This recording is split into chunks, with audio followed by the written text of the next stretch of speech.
লন্ডনে শুক্রবার বৈঠকে বসছেন প্রধান উপদেষ্টা ডক্টর মোহাম্মদ ইউনূস ও বিএনপির ভারপ্রাপ্ত চেয়ারম্যান তারেক রহমান, যা সমসাময়িক রাজনীতির একটি টার্নিং পয়েন্ট হতে পারে বলে মনে করছেন বিএনপি মহাসচিব মির্জা ফখরুল ইসলাম আলমগীর। তার মতে বৈঠকে গণতান্ত্রিক উত্তরণের বহুমুখী সিদ্ধান্ত আসতে পারে।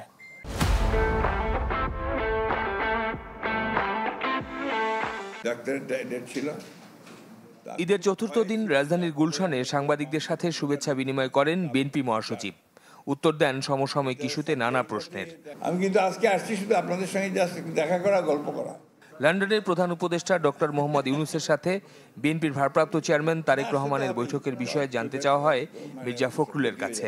তিনি জানান, 13 জুন লন্ডনের স্থানীয় সময় সকাল 9টা থেকে 11টা পর্যন্ত হবে বৈঠক। ওনাকে ফর্মালি দাওয়াত করা হয়েছে মিটিংয়ের জন্য। এটা আপনার 13 তারিখে 9টা থেকে 11টা পর্যন্ত লন্ডন টাইমে এই সময়টা দেওয়া হয়েছে আর কি। মির্জা ফখরুল ইসলাম আলমগীর বলেন, শুক্রবারের বৈঠকটি দেশের সমসাময়িক রাজনীতিতে হতে পারে সবচেয়ে বড় ইভেন্ট ও টার্নিং পয়েন্ট, যেখানে গণতান্ত্রিক উত্তরণের বহুমুখী সিদ্ধান্ত আসতে পারে।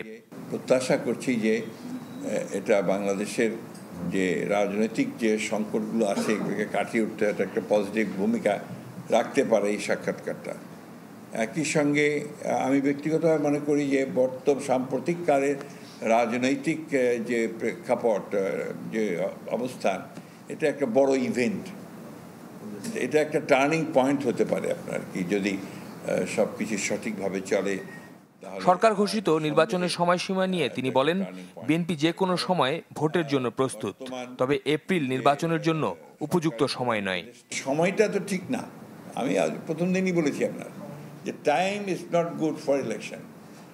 আপনার রোজার মাস, রোজা শেষ হবে, ঈদ শেষ হবে, তার কয়েকদিন পরে নির্বাচন। আপনি ভাবেন ওটা রোজার মাসটা ক্যান্ডিডেটদের কি অবস্থা হবে, পলিটিক্যাল ওয়ার্কারদের কি অবস্থা হবে। আমি তো নিজে এখনই চিন্তিত যে প্রত্যেক দিন আমাকে ইফতার পার্টি করতে হবে। না, এটা আপনি নো জোক, এটা বিরাট ব্যাপার, একটা ব্যয় দ্বিগুণ হয়ে যাবে। এনসিপি কিংবা জামায়াতের সঙ্গে আসন ভাগাভাগি নিয়ে এখনো কোনো আলোচনা হয়নি বলেও জানান মির্জা ফখরুল ইসলাম আলমগীর। এই ধরনের কোনো আলোচনা হয়েছে বলে আমার। শফিকুল ইসলাম সবুজ, চ্যানেল 24, ঢাকা।